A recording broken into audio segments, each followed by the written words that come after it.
Why don't we take this time to open it up to all of you? So are there questions that you have about Rothko or about how those things made their way into the play or did not make their way into the play?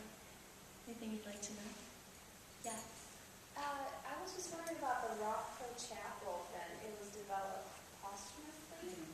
So you never conceived of it? Not posthumously, but after the time that this play takes place.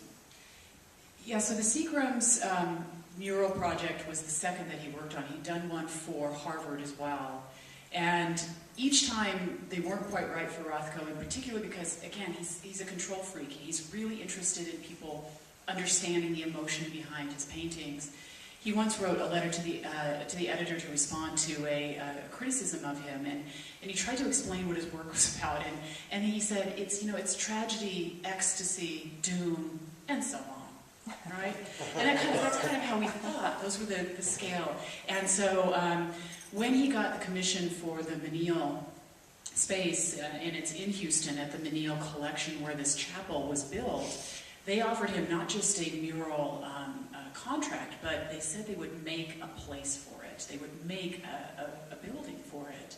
And for him, that was the key. It wasn't going to be adding murals to a restaurant that was already being developed in a very high-end office building. It was that there would be a special building for him, a space that he could create. And it turned into, and I think from the very beginning, it was planned as a chapel, but a non-denominational chapel. So you can find really beautiful images of like Sufi dancers in the chapel. They set it up sometimes for Catholic masses or rituals, or just shaker, or just having benches out.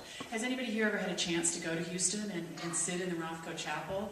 You might want to say something about that eventually. I know when I went that I was surprised at how powerful it was for me. And I'd read a lot about it, and I was kind of being jaded, and I didn't want to be affected.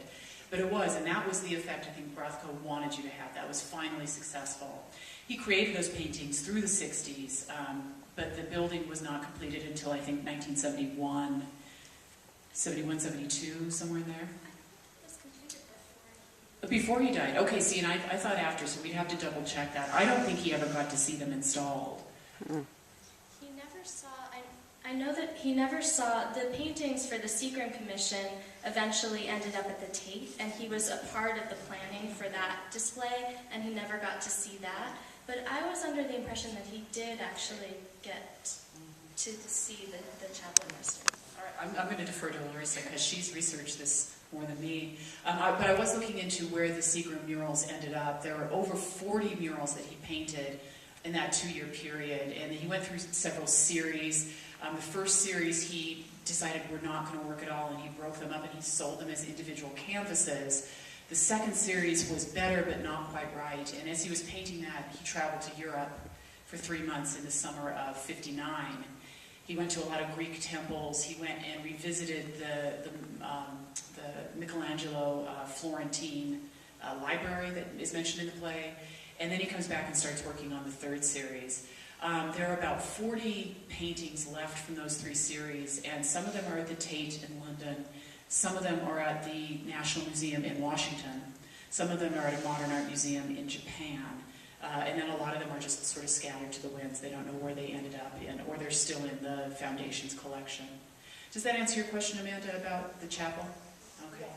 All right.